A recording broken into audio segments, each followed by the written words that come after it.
Post-traumatic stress through the eyes of a door gunner. Decorated combat veteran, educator, and public speaker, Jim Chancellor understands the perils of war far too well, an education that was thrust upon him in the jungles of Vietnam. But before his presentation begins, Jim is candid about who he is and who he isn't. You know, before I begin, I want to tell you that I'm not a psychiatrist or I'm not a psychologist. I'm not even a mental health expert. I'm not here to discuss why our veterans act the way they do or say the things they say. This isn't about our veterans, this is about war. But let me tell you what I am. I'm a combat veteran.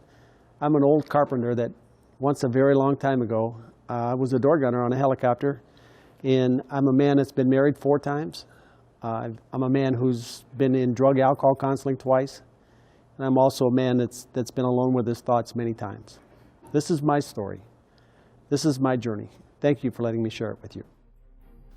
Jim is driven to educate our youth on war, and he wants our decision makers of the future, our students, to know beyond just our military heroes and the statistics of war, but about those who struggle to come to grips with the war when they return to American soil. For you see, for some veterans, the war doesn't end when they return. For some, it's only beginning.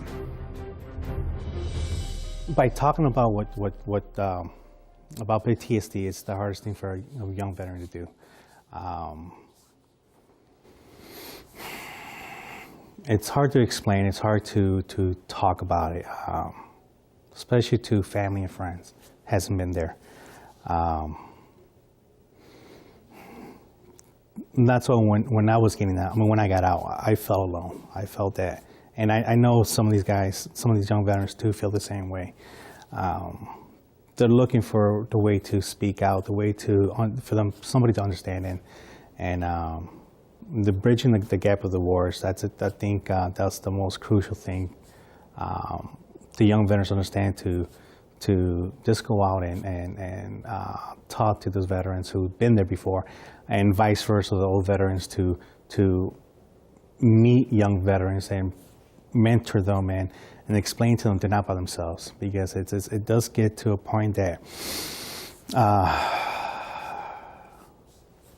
you know, it feels like life just abandoned you, and that's a difficult thing to feel. Jim explains his goals and what he hopes to accomplish with this presentation. You know, my main goal when I do a post-traumatic stress seminar or presentation like this is not to reach out to the veterans, but to reach out to the families and that might have a veteran deployed, or a loved one who might be struggling with a veteran who's come back. And we'll address the issues of what war does, but we'll also give them avenues. There'll always be informative packages. Vet Center will be here tonight. There's always a ways to manage post-traumatic stress. I don't think it's curable, but I think that it's very manageable. And recognition is the key. So the more knowledge we put out, every time we do a workshop, if we change the lives of 1 or 2 people, it's very, very worth it. Bill Yuzensky, the father of a fallen hero and a Marine himself, talks about the importance of education and understanding.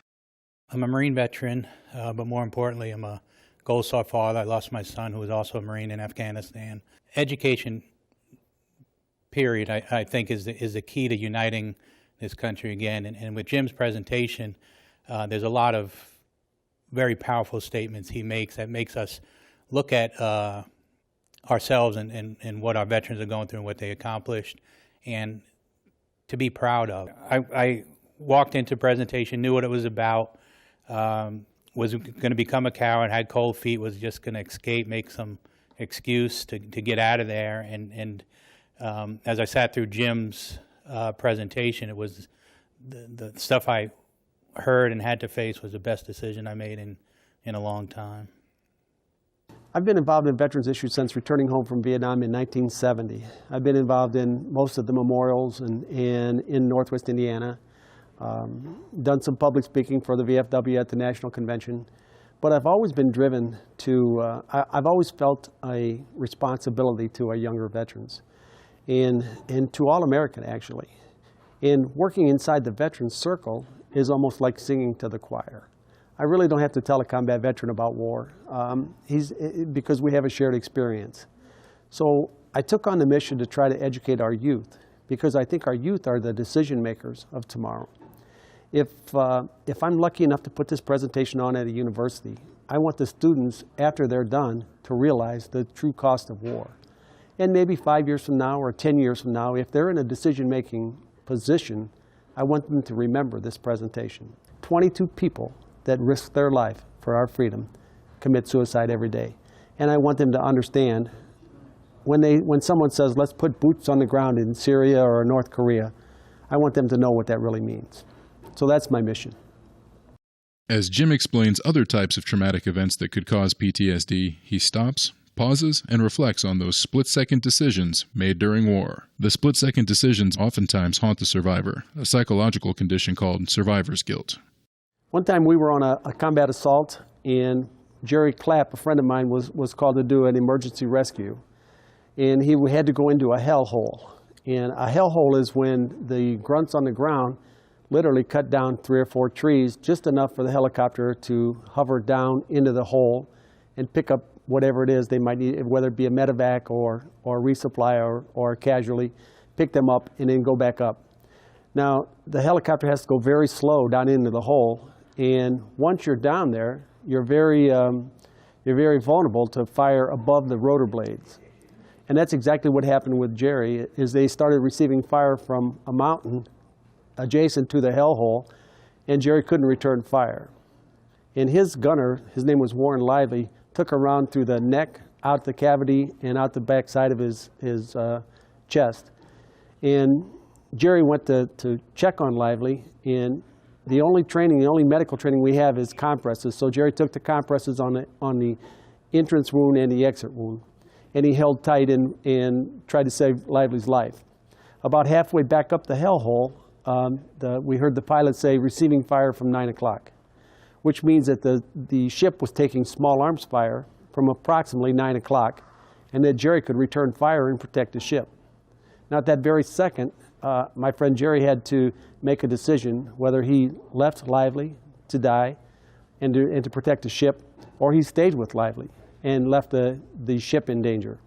My belief is, as a veteran, it's our core value to help other veterans, their situations, and seeing PTSD presentation with Jim, and it made me cry. It made me cry because I was there. I wish more young veterans would see this, especially the ones going to school, to realize there's other veterans are going through this. Maybe you're not feeling it at the time, but it doesn't hurt to meet other veterans like the Vietnam veterans. I get a lot of respect to those gentlemen and ladies who serve, and they're the ones who comfort me, talked to me, and made me understand who I was, more as a man, as a father, and purpose in life. As Chancellor brings the reality of war into the room, the audience quiets and emotions begin to surface. Bob Carnegie, an employment specialist with the Indiana National Guard, explains. Probably the most important reason why the presentation is so impactful is because the presenter is not speaking from a script, he's speaking from his heart. These are things that have been inside Jim for a long time that he wants to share with others. He wants that emotion of what he's experienced to come out in the things he says, the things he shows on the screen, and has rolled it into a presentation that's extremely impactful. And it carries the weight it carries because it's real. Jim has presented this program at colleges across the Midwest. The program is free, and Jim hopes that universities, veterans groups, or civic organizations will bring him in to share his message about the true cost of war. One of the organizations Jim has worked with in the past is the Veterans Treatment Court in Porter County, Indiana. His role was to enlighten their veteran mentors, as Jackie Algazzini, case manager and coordinator of Veterans Treatment Court, explains.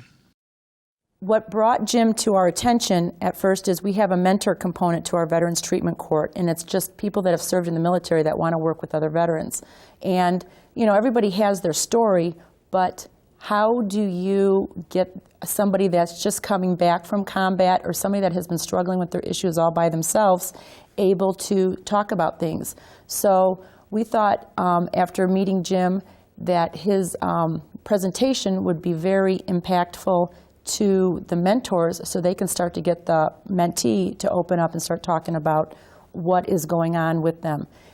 So Jim came to to Judge Gent is the judge that I work for, and he came to Judge Gent's courtroom, and we had probably about 35 people there, and came in with this beautiful PowerPoint presentation and just started talking about what are some of the issues that you have to start paying attention to. And then he was able to relate it with all his personal stories and then a lot of statistics. He brought a lot of educational information into the program, and it was just phenomenal. Nobody was speaking, nobody was doing anything other than watching him, listening, and you had moments where your hair was standing up on your arms and the back of your neck. It was really powerful. This powerful presentation always ends with a very emotional question and answer period, and the types of questions vary by the demographics of the audience. But more often than not, the question most often asked by our youth is, "Did you ever kill anyone?" Jim's response is based on experience, and the emotional and often difficult answer is not anything that you could imagine. Oftentimes I get asked a question, did you kill anyone? And it's never from a combat veteran, and I really never give the pat answer back to what they're looking for. It would be easy to answer that question as a door gunner, but there was a time in Vietnam when we were moving friendly people off the side of a mountain, and there was not supposed to be any VC there at all. And so it was on the side of a mountain, so we could only touch the front skids of our helicopter down at one time. So it was a precarious time. Each time we picked people up, the back of our helicopter was still off the ground. And about the third trip we went there, we started receiving small arms fire. And once a firefight starts, it's very hectic. War is the most exciting thing I've ever done. I'm not trying to glorify it. I'm just saying that it's just total chaos once it breaks out.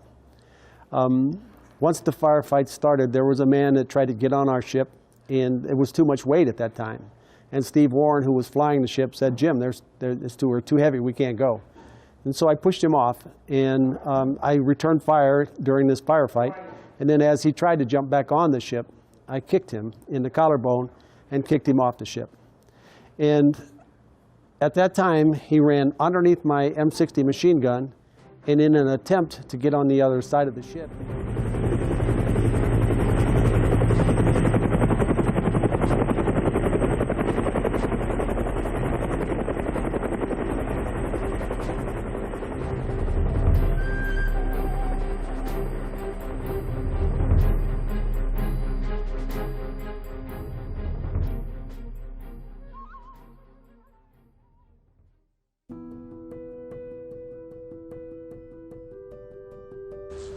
Hello friends, thank you very much for allowing me to spend some time with you today.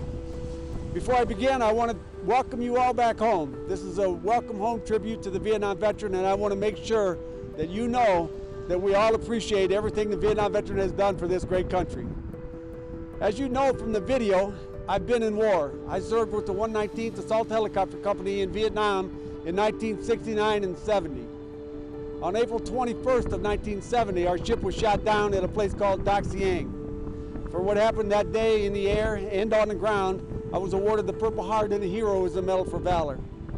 I'll never forget that day in Vietnam. I experienced all of the emotions of war. I rocked a fellow veteran in my arms as he lay dying, as I begged him to hold on, that he would make it, when we both knew that death was near. I laughed with a man that was just earlier was a complete stranger to me as he showed me pictures of his little sister and read me letters from home. Then there were the prayers, the constant prayers to survive and to make it back home. I believe all combat veterans are the same, and I'm not the first person to believe this. John McCrae, way back in World War I, wrote, "To you with failing hands I throw the torch. Be it yours to hold high. If ye break faith with those that die, we shall not sleep though poppies grow in Flanders field." Douglas MacArthur once said, "Old soldiers never die, they simply fade away." And he was right. Their spirit and their karma lives on with all of us. We passed that torch very early on, from Flanders field, where the poppies grow, to the beaches of Normandy. From the beaches of Normandy to Ishan, Korea, we again passed that torch from generation to generation. And with that torch went the zest and the fire and the love of country that kept us free. Our commitment to America was strong. From Ishan, Korea to the jungles of Vietnam, it was again passed on. From Vietnam to the hills and the deserts of Iraq and Afghanistan, the veteran passed that torch from one generation to the next. And our commitment to America was strong. And it must remain strong because we are the protectors and the guardians of this great place we call home. I'm not sure if you'll believe as I do that all veterans are the same, but I hope you better understand why I feel the way I do. When I first got back from Vietnam, I didn't need the old guard. I didn't need the World War II veterans. We were young and we were tough and we could make it on our own. I'm not exactly sure when this happened. I'm not sure if you understand better how I feel about all veterans being the same. When I returned home from Vietnam, I didn't feel I needed the old guard. You know, I had a bond between the Vietnam veterans. I felt a connection with them because we had a shared experience. But the old guard, I'm not sure that I needed them when I first came back. We were young and we were tough, and we didn't need the old guard then. But then as time passed, we became the old guard. We became part of the past. When our war ended and another war came, that is when I started to feel the responsibility to the younger veterans. I'm not sure when it was, perhaps when another life was lost, or maybe when I talked to a Gold Star mother and she talked about the sacrifices she made. I'm not exactly sure when I realized that the brotherhood of war exists. All I know is that that responsibility that I feel towards our younger veterans was passed on to me from the old guard. So I feel a responsibility to our younger veterans. And I want everyone to know that the blood of our veterans run through many, many veins.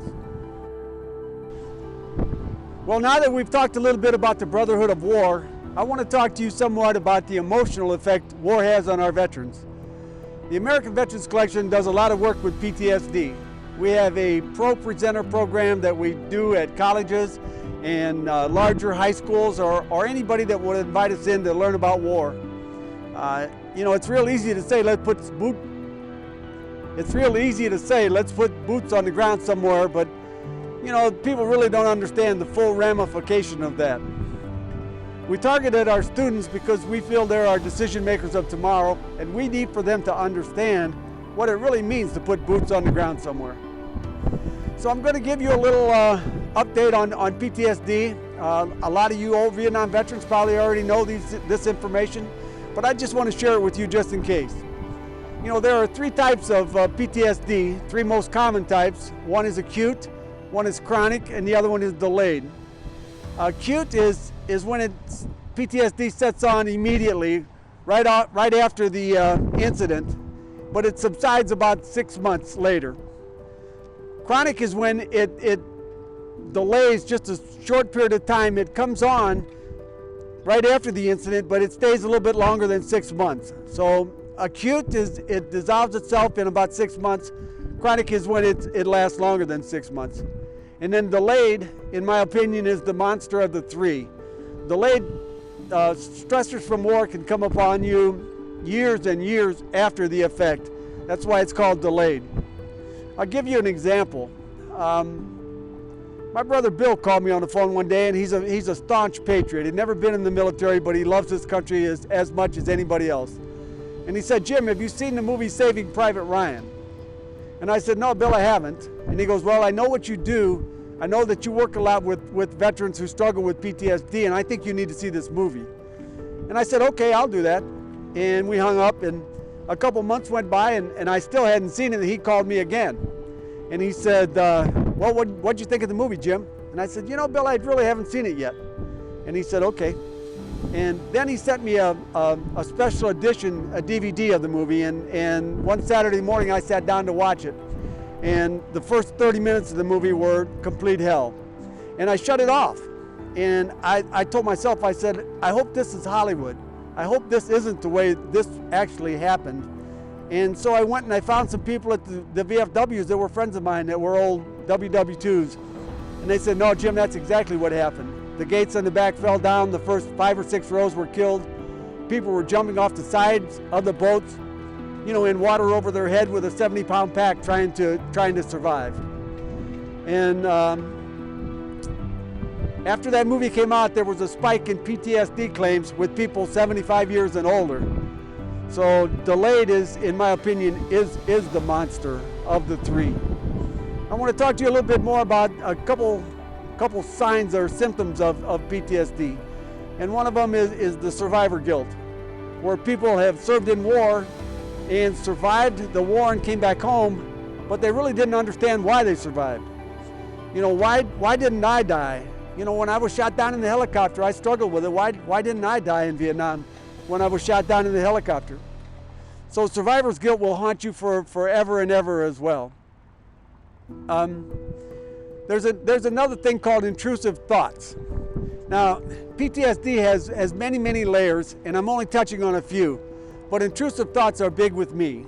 You know, it's when you keep getting the same thought over and over again. You keep reliving the same thing over and over again, hoping that you'll have a different outcome, hoping that it will change somehow, the ending will change somehow, but it never does. For me, it was, we were going to move some friendlies off a small hillside, and there weren't supposed to be any VC in the area, and because it was on a small hillside, we could only put the front skids on the ground. And because there were supposedly no VC in the area, we didn't have any gun support with us. So after 2 or 3 moves, we'll call them, we moved 5 or 6 at a time, 6 or 7 sometimes. Then we landed with our front skids on the ground, and we started receiving fire from a wood line. And once the firefight starts, it's the most exciting thing I've ever done. I'm not trying to glorify war in any way, but it is the most exciting thing I've ever done. And I just want you to know that everybody on that ground knew that if they didn't get on that helicopter, that they were going to die. The VC were going to kill them because they were American sympathizers, and the VC knew that. So everyone was trying to get on that helicopter. So as we tried to take off, there was people jumping on the helicopter, and the weight of the helicopter was too much. So we couldn't take off. And Steve Warren, who was flying the ship, said, "Jim, we're too heavy." And so I grabbed one of the men that was on the helicopter closest to me, and I threw him off. And in an attempt, he tried to get back on the helicopter because his family was with him. And as he tried to jump onto the helicopter, I kicked him in the collarbone and kicked him off the helicopter. And in an attempt to get on the other side, he ran underneath the rotor blades. I mean, in an attempt to get in the other side, he ran under my M60 and directly into the tail rotor, killing him instantly. I've relived that day many, many times, hoping that somehow he would have lived, somehow he would have survived. But in my heart of hearts, I know that that didn't happen. One more thing I want to talk to you about is PTSD itself and the moral injuries of war that are in today's headlines. PTSD is not something that's wrong with you. PTSD is something that happened to you. If you remember one thing from this conversation, that's what I want you to remember, that post-traumatic stress is something that happened to you, not something that's wrong with you. PTSD is fear-based. It's driven by fear. Moral injuries, on the other hand, are injuries to the soul. We are a God-fearing country, and we know right from wrong. And when we do things we're a God-fearing country, and we know right from wrong. And when we do things that are against our grain, it lasts forever. Moral injuries, they're devastating. And I'll give you just a couple of examples. One of a warrior fighting now, and one actually from Vietnam when I was there in 1970. I talked to a young Marine who pulled into was in some kind of convoy and pulled into a T-section in a small town near Fallujah, and they started receiving fire from the storefronts and from the tops of the stores and the rooftops. And he said it was a fierce fight for about 40 minutes until the helicopters got there, and the helicopters always seemed to put out the fire. When it was done, they went into the buildings and saw what kind of recon it was in there, and they saw that the cowards that we were fighting would hold up human shields in hopes that our conscience would keep us from firing back. So once they were in there, they saw the collateral damage. They saw the women and children that were dead. They saw the women and children that they killed. Those are moral injuries to the soul. I don't know how you ever get over something like that. Now, my experience with moral injuries, we were flying in a free fire zone in Vietnam, and A free fire zone is when you can return fire without calling in for permission to return fire. So we were low leveling going on to a mission. We received fire from a small village, maybe 5 or 6, maybe 7 hooches.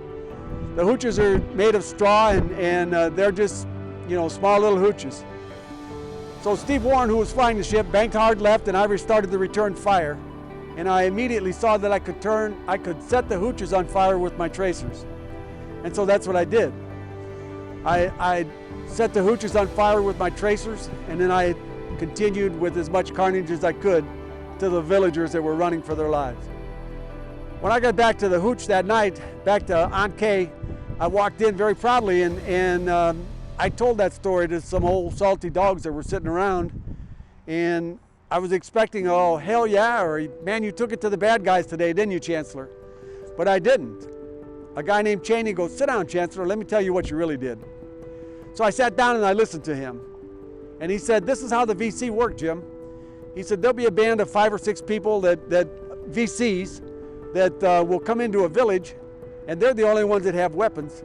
So the villagers can't really do anything about it. They can do whatever they want to. They can rape, they can take your food, they can do whatever they want to because they're the only ones that have weapons.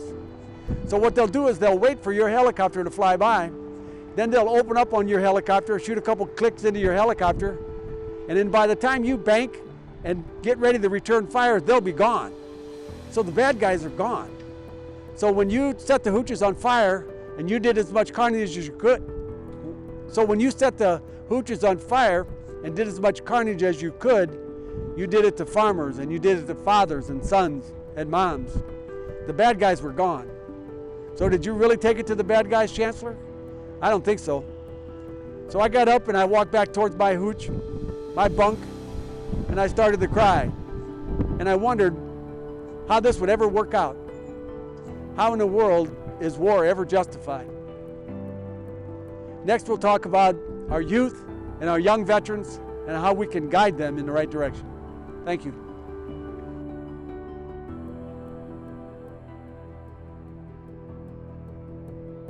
Now let's talk about our youth and how we need to lead our youth into the future. Today I'm going to ask you to join me in a fight. It's not your typical battle fight, not your Army fight or Navy fight or Vietnam fight. This is a fight for right over wrong. It won't be an easy fight.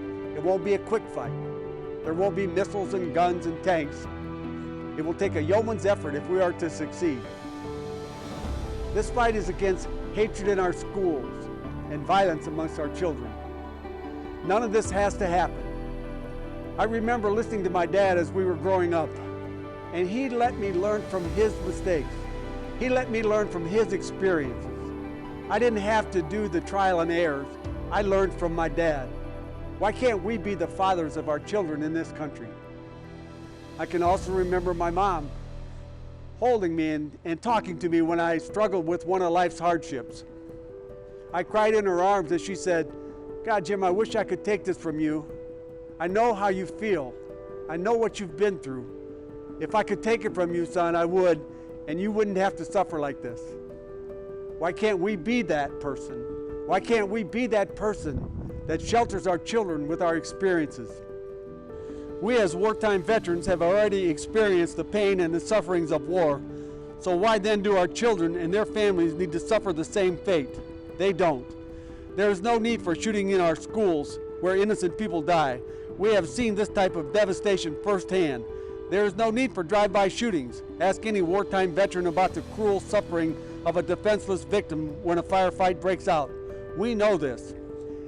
We as a nation need not continue this. It is our responsibility as veterans to continue to fight for this great country, to educate our youth, to talk to them, to guide them and show them the way.